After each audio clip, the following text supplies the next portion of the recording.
Hey guys, thanks so much for joining another episode of Girl, Is That Legal? In conjunction with Ages and Stages podcast. So this week, it's gonna be primarily me. Rashid may join a little later, but we've got our special guest, Ty, from Love After Lockup. I am over 30 and I have 3 kids. I am a mortician. I'm in a relationship right now with Hottie. And then I have a person who I'll never stop loving, and that's Ricky. That's BB. I'm gonna love him to the day he takes his last breath. We communicate through text messages, we communicate through emails, and we communicate through U.S. postal mail, as well as online virtual visits. Because of COVID, we can't see each other in person right now, but once that ban is lifted, I'll be at every prison. Dating someone in jail was kind of comfortable because it gives you time to still work on you. Honestly, I never looked for love in an inmate. Inmates found me, and it worked. It lasted. I think the bigger question now is, why can't I get out of it? Money is the most challenging thing about dating an inmate. It's very expensive. My car note is past due right now. Over the years with my relationships with inmates, I probably spend a year's income. It's important to give the inmates I'm dating money because without me, they won't survive. I decided to share my story with the world because I believe that we, as women who date inmates, we shouldn't be frowned upon. So many times in the past, I would lie and say, oh, he's in the military. Or, oh, he lives out of town. No, bitch, he's in jail. All right, got you. All right, so let's get into it. So I did a little research. I am licensed in Texas, New York, and New Jersey. And this happened in New York, y'all. But every state has some type of a law in the books that protects against, this is called revenge porn. Some people think revenge porn is only when your ex-boyfriend or someone you dated releases your nudes. No, it's when anybody does it to harass you, to threaten you, or, just does it without your permission. Now, here's an interesting thing about how it works in your state, New York. It's two things. You have the right to criminally prosecute them, civilly prosecute them. Civil is when it's just about money. Criminal is when somebody can go to jail for it, or you can do both. Now, I asked about the timing of it, and that's because every offense has what's called a statute of limitations. So for this one, for the criminal component of it, which means her potentially going to jail for it, it's a 2-year statute of limitations. And here's what's super important about that. A lot of people think, hey, it happened back in July. If you didn't immediately report it, there's nothing that can be done. No, girl. No. That's not the case at all. You can report it when you're ready. That is a sex crime.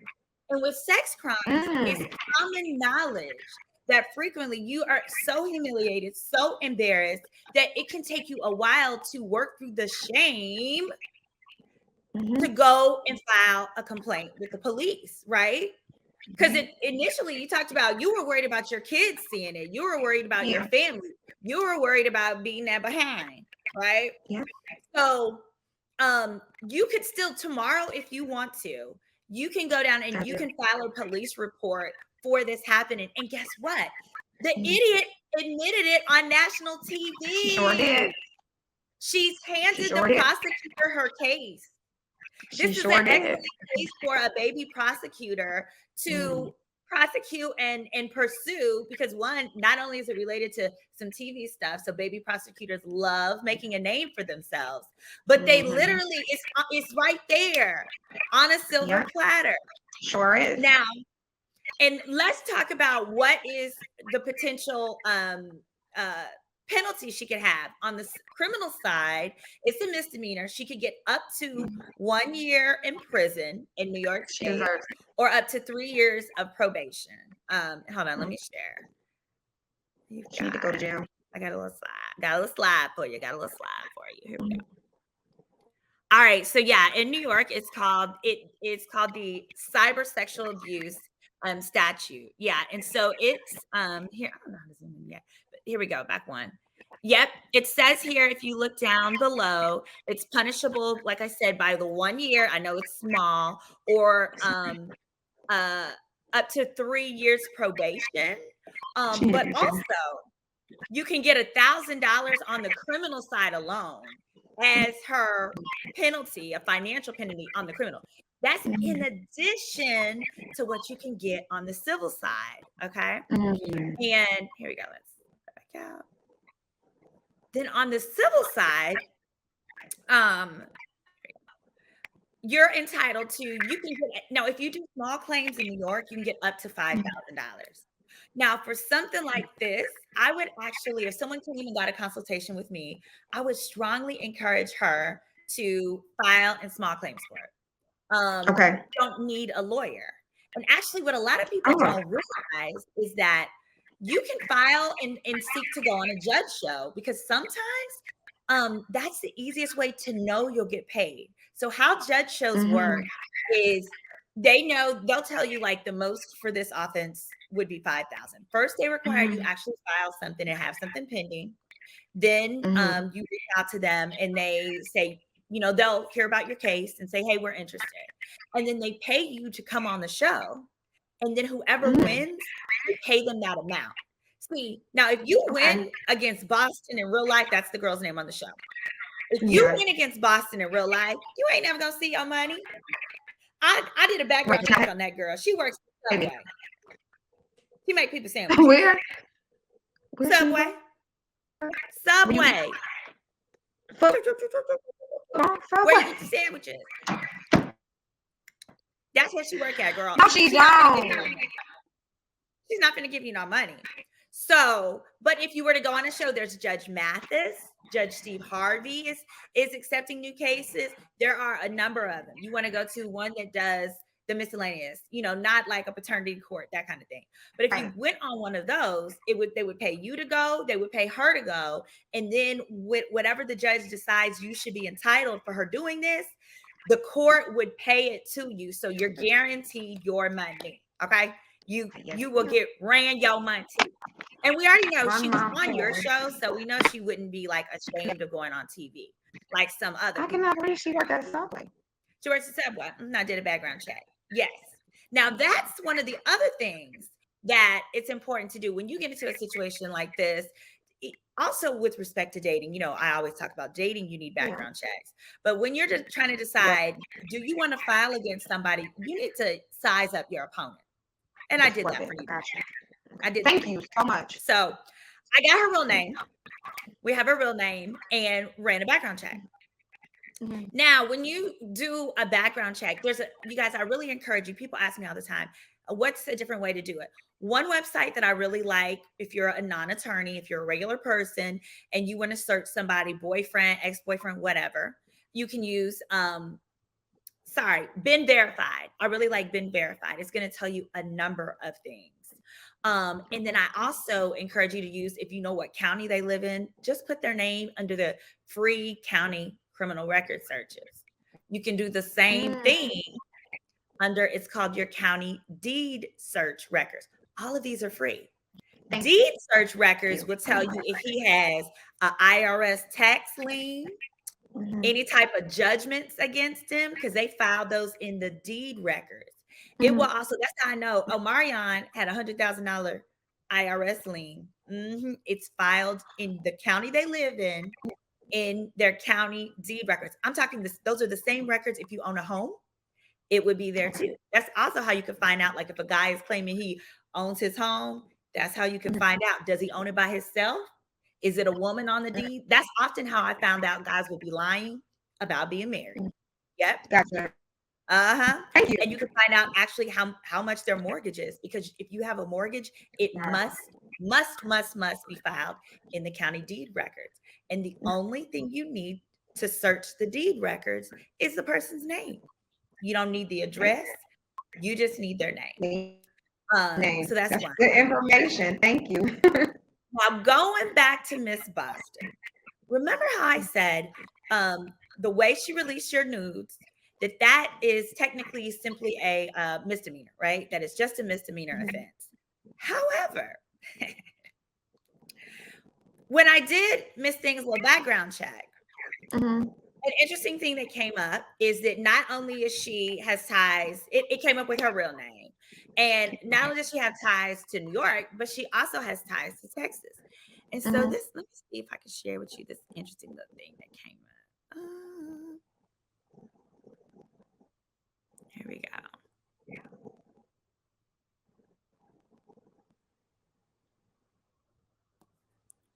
Mm-mm.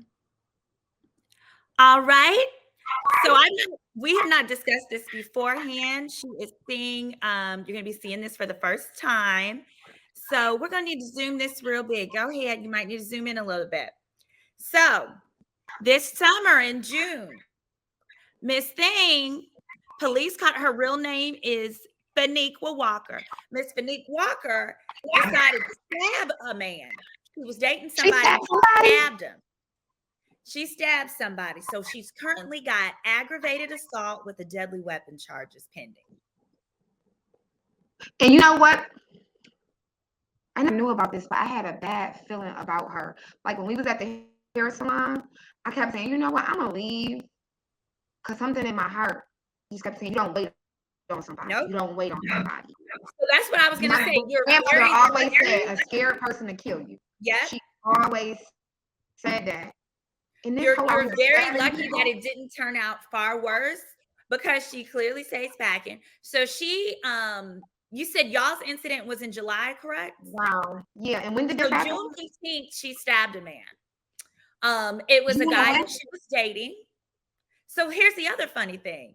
So she's over here arguing with you over this guy Hottie, but she's dating somebody else she cares so much about that she done stabbed him up. So I guess Hottie ain't that important to her because she's got others out here. She's stabbing now. Wow. Yes. That's her 12 years though, right? What'd you say? She's been with him for 12 years, right? Yeah, the 12 years, which doesn't include her stabbing, other men out there. This bitch is crazy. So, and the other men that drive her so crazy that she stabs. He's really legit nuts. Right. But let's talk about, I want to talk about what that means for if you decide to press criminal charges for the revenge porn. So now that offense also was in Texas. It just happened to be in Texas. And I checked her social media around the same time that happened. She actually was posting on social media in Texas. So we know that it's her. There's no dispute about that. What it means for your case that we talked about, it would be a misdemeanor. However, she's currently on bond for aggravated assault with a deadly weapon. When you're presently on bond for something like that, and in Tarrant County, I've practiced in her exact county where that happened, her bond was probably around $50,000. So that means her family had to put up $5,000. And if your charges were to stick, and then the court finds out in Texas, i.e., you told the Texas prosecutor, then they could revoke her bond, and she would have to sit in prison until her court date. Although it was simply a misdemeanor, which ordinarily would give some form of probation, because a month before she did that to you, he stabbed someone and committed aggravated assault with a deadly weapon. If you chose to pursue criminal charges, which, in this instance, considering all that you went through, might be a good idea. I agree with that. There's a good chance that the Texas court would find out. It would be a violation because you can't commit another crime while you're on bail. It doesn't matter if it's a misdemeanor. You can't commit another crime while on bail. And if you do, your bail is automatically revoked. That means whoever put up whatever they did, they're going to lose it. They lose all 50,000 that they put up. So yes, she only had to put up the 5, but somebody had to put up a house. Somebody had to put up a car. They're going to lose all that to sit her butt in jail until both of the cases get resolved. Lesson learned. So, so last but not least, before we go, I wanted to introduce you to Chelsea Creech. Let's see, Chelsea, I hope we can hear you. Oh gosh, I hope y'all can hear me. Yes, we can hear you. Can you hear us? Yes, I'm hearing y'all. I was tuned in for the whole episode. So I was glad I finally got to work, Yes. And wait, before we start with Chelsea, Cat Eyes said, "Girl, do it tomorrow. Call the DA tomorrow." I really think that you should. Oh, I am. Thank you. Don't sleep on it. I am. But Mhm. I told Chelsea a bit about your case. Now, Chelsea is a trauma coach. Chelsea has been through quite a bit. And on another episode, I want to bring you back when we have more time to really kind of delve into what Chelsea does and how she can help. But when I thought about, I listened to your story, and you and I also, we talked offline. We talked more in detail. And we talked about dating. I was just like, I really want to hook her up with someone, but there's no point in hooking someone up, when you're still at the point where you have some work to do. Yeah. So I really wanted to introduce you to Chelsea and her concepts. And one of the really interesting things, Chelsea, that you mentioned when we talked about it was about how if you're used to a lot of trauma growing up, dating regular guys would bore you. Can you tell us a little bit about that? Because I think that may have been me at one point.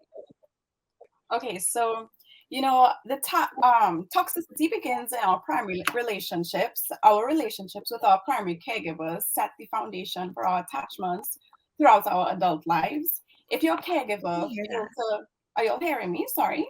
No, I can hear you. Sorry, my boyfriend's listening on his computer, Okay. and I was All hearing. right. If our caregiver fails to create a secure attachment, whether it's your mom, dad, or your guardian, we will feel insecure and anxious in our lives. What this means is that our nervous system registers our initial attachments as the norm, and we become violent type of attachment, even if it was toxic. So what usually happens sometimes is that if growing up home was stressful and chaotic, that is what we, associate with what love should be. That is what subconsciously feels familiar.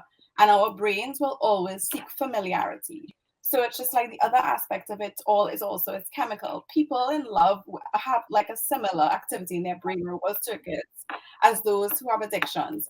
So there's so many factors that actually come into play when you're dating, and it's just like we don't realize, like, because I used to love toxic relationships, and and you don't really say toxic. You would say it's passionate. You would feel like this person can't understand, way, and like you'd fall out, but then you'd get back together, and it's a lot of different hormones and neurotransmitters into play that it's like a chemical cocktail that keeps us kind of addicted to this high and low, type of dynamic. Mm-hmm. But it's essentially unhealthy, but it's something you have to be aware of because subconsciously you reject anything that is unfamiliar. So if somebody who's super healthy is loving on you, like you kind of be like, oh, on a conscious level you'd be like, oh, he's a good guy, but on a subconscious level you're like, something's missing. I'm He's bored. boring, he's lame, oh gosh, he's too nice, there's something I can't explain, I just don't like him.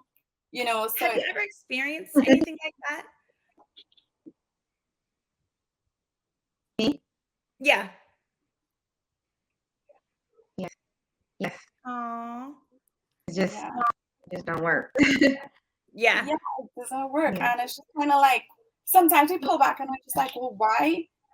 Like we look at the type of people we attract and it's like almost the same thing over and over, even though it's like, pain, stress, you're unhappy, you're not feeling like you feel like you love this person, but it's always drama, it's always chaos, it's always some type of just extreme pain involved. And it's just like when you learn that love doesn't have to be painful, that's when everything kind of shifts. But it's so hard because you just feel it's like an emotional thing, and it's just like, how do I have to force myself to like somebody that I just don't like, that I just don't feel but that's where, like, you have to make time for yourself, and you have to sit with yourself, and you have to ask, like, why do I want this for myself? Why do I allow this to happen? Like, I am a woman, I have been through so much, I deserve the best love. Why do I allow this in my life? Why do I give these people access to me?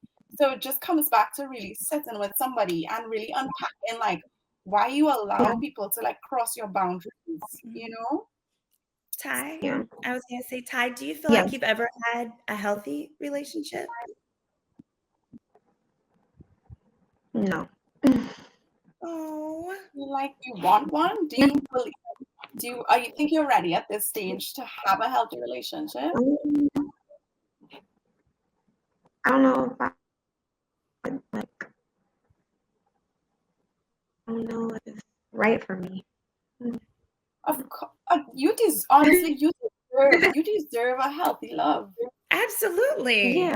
Absolutely. To be Like, treated like a queen, like you're a queen. No, Yeah. oh, this is breaking my heart. Oh, goodness. Just you know what? We don't have to go into all of this right now. Right. But come in my DMs. Like, this is not something we just kind of pull out one time. Like, it's stages piece by piece, and it's just like sometimes we rip. It's like titration. So you try to just take out too much, and then it explodes like a soda. So it comes with just sitting down and going through like how it all started and where these beliefs came from. Like, why is there so much like issues beyond the surface that you need to face. Like, you have to sit with yourself, because the truth is you deserve a healthy relationship. You are an amazing woman, and that is something you need to believe, because the truth is you don't believe that. Mm-hmm. Do you feel like you may be lacking maybe the tools to get the healthy relationship you deserve? I just feel like what's healthy, Right. like somebody like have or like like what is it? Honestly, it comes with actually loving on yourself first. And we see self-love and we see all these bubble baths, we see these nice self-care aesthetics, but it's really just looking at yourself in the mirror and just remembering like who you are.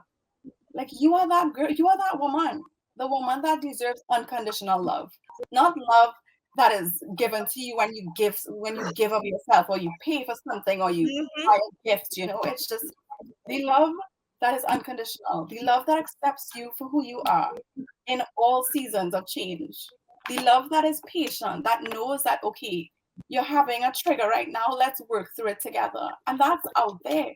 But you have to create a space to let it and attract that into your life, So Do you feel like it's different? I mean, I feel like it's difficult to envision something you maybe have never seen before. yeah. So I wanted to ask you, and I wanted to gift you, if you were open to it. I wanted to donate to you on behalf of Ages and Stages and Girl Is That Legal, 5 sessions with Chelsea, if that's something that you would be open to begin just kind of talking through some things. Yes, I will 100% love to. Yay! I appreciate You're gonna make Thank me you tear so much. up, and everybody knows I'm crying. I know, y'all are like, my pause Yeah. are raising, because I have been here, and I shed so much tears. I had to go through so much grief, and honestly, it gets worse before it gets better. Like, healing is not just, people see healing and they think candles and spirituality, but it is so painful, and that's why you need people who could hold a safe space, like somebody who could just accept you. Yeah, sorry about that. What you were saying? I've been able to be emotional, so I had to be strong. So no matter what was going on with me, no matter how bad it hurt, no matter how bad it scared me, I had to be the tough person and be everything that schizophrenia wasn't. You know what I mean? And be everything that a girl went. I had to be like tough, and that was how I met my mother.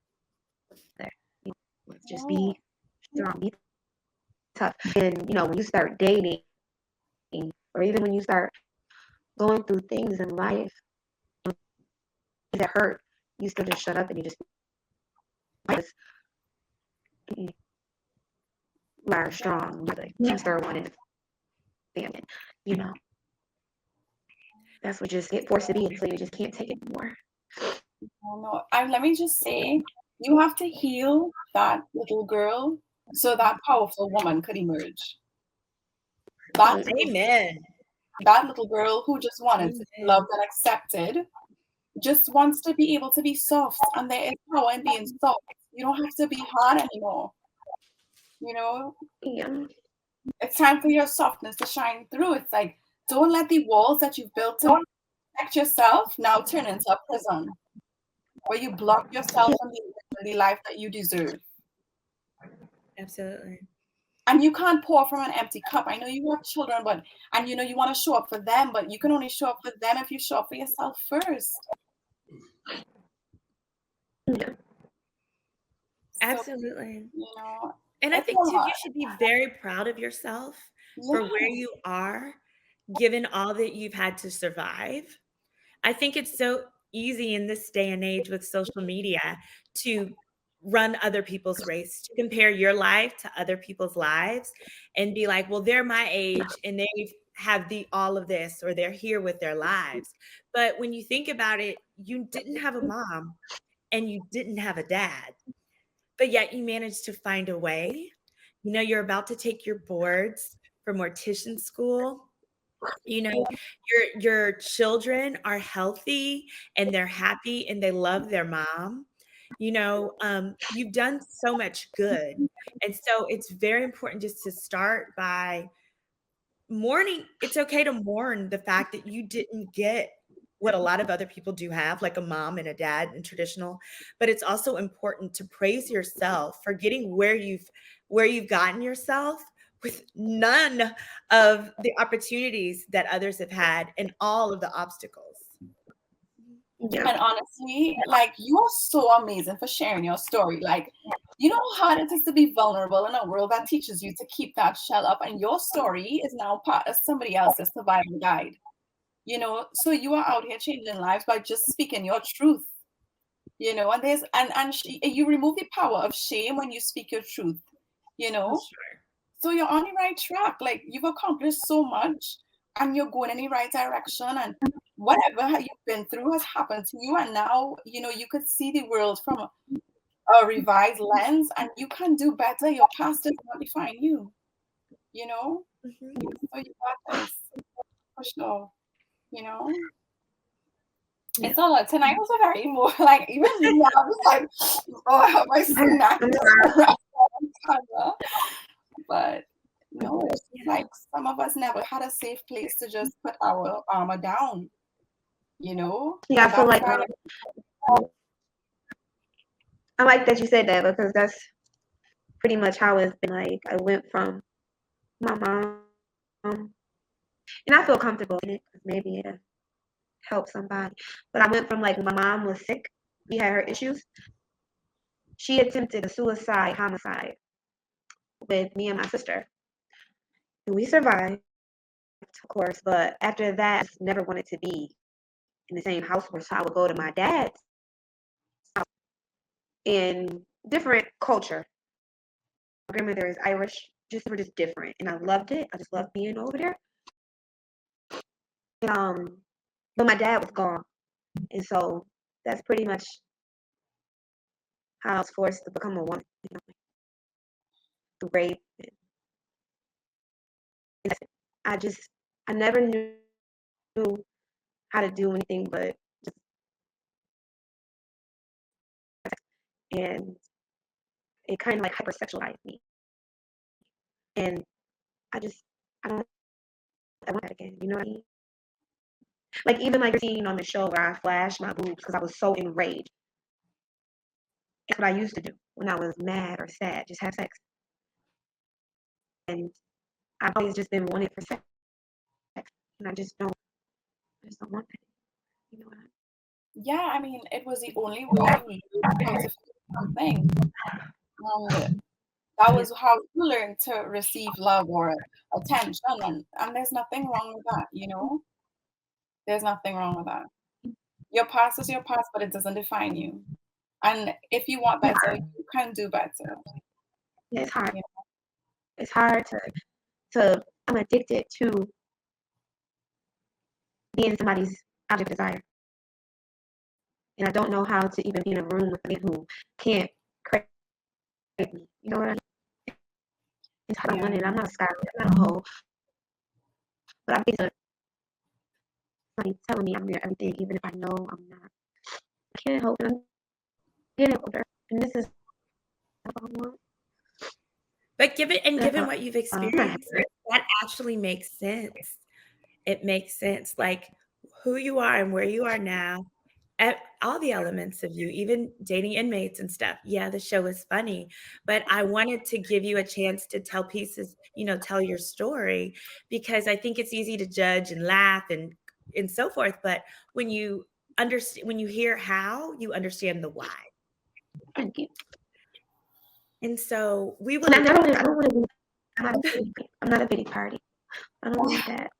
What's that? No, it's not. No. Like, allow No. yourself to feel like there is strength in feeling. And you're being strong right now by showing your emotions because you're showing other women, okay, you know? Yeah, I always like being quiet because I never wanted to be abnormal. You know, I'm not that normal. No, I mean, you have a gift. You have an access to sensitivity that other people may not have just yet. So, these are your gifts. And I think it all starts with just forgiving yourself. Like, stop judging yourself for where you've been or what you've done. Like, today, I hope you just accept yourself unconditionally because it all starts with you. Absolutely. Yeah. Absolutely. So I really look forward to having you back after your sessions if you're open to it. Yes, definitely. Yeah, and we can just talk about some of the tools that you've used, but also, slowly but surely, as you feel more worthy, I feel like the quality of who you attract and who you feel comfortable dating is going to improve too. Because as you explained, it makes perfect sense that if you don't really know what healthy looks like, if you hadn't really experienced it, how do you know what you're missing or how do you know what could be? So I just wanted to say I really appreciate you sharing your vulnerability and your story with us. And we definitely want to have you back and just talk more about dating because I know that there's somebody out there who's been waiting and praying for you, girl.